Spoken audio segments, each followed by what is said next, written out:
actually a time-boxed iterative approach to software development. Okay. So when I say time-boxed, we know that an iteration has to last, say, for 2 weeks or 4 weeks or 5 weeks. Okay. Typically, it's in the range of 1 to 4 weeks. Okay. It can be a little longer if, again, it depends on the arrangement with the customer and how the customer would want the development to be done. Okay. But essentially, it's between 1 to 4 weeks, Okay. the iterations. Okay. And what happens is that the more iterations you do, rather than coming up with a big release which comes, say, 3 months hence, the more you would know if the requirements that were captured and the discussions that were done are aligned towards what the customer wants. Okay. So, as and when we release these iterations, I mean, we have these iteration releases every 2 weeks, the customer gets to see, okay, what is building up, and if it is in line with what I wanted. You know, we've all seen those cartoon strips where, you know, they talk about what the customer wanted was a swing on this tree, on this tree branch. Right. And what finally comes up is a sofa seat on a tree branch. Right. So that talks about how the expectations have been mismanaged or not being matching with what the customer really wanted. So to break that, it was really important to actually involve the customer more in the software development cycles itself than just to do it in one phase in the beginning of the project and letting it be for the rest of the time. Okay. Okay. So, and this iterative approach, so make sure that you are on track, and therefore you deliver what they want and deliver on time. Absolutely. Yeah. Okay. So the team is actually organized in such a manner where they know that they have just 2 weeks to work on. Okay. So it's not that I would start off with.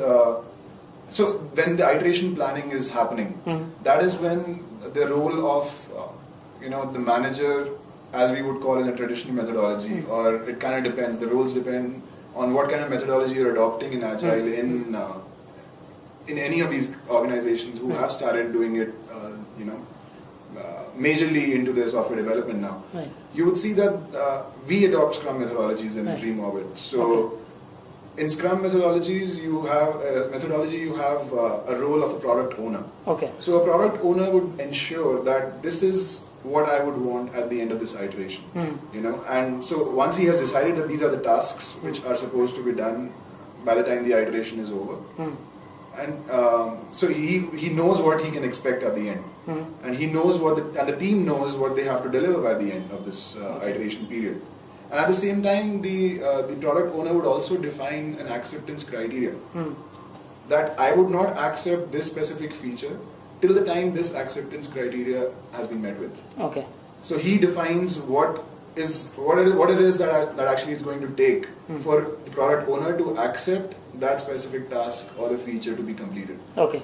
So basically, at all times, the team is it is working pretty much together in a very cohesive manner, where they know from the beginning to the end what they're supposed to do. Although, having said that, Agile also kind of takes pride in the fact that they can handle, changes which come about later in the iteration also, and that is where it makes it a very flexible approach to software development rather than what we used to have in the traditional methods, where once the requirements are frozen, you can't change them for the next 6 months till the time the development would be going on. So that is where Agile, even within an iteration, you would see that we welcome customers. New features or say some changes that the customer might just want to suggest, and we try to incorporate it, but having said that, the time box is fixed, so we would have to take something else out to fit this thing in. Okay. So that is where we would not want to turn down the customer saying that hey, we can't do it. We would rather say that we welcome the changes, but at the same time, obviously you have to make do with something which was less important in your eyes right now. Okay. So yeah. Okay, great. Thank you so much. Thank you so much.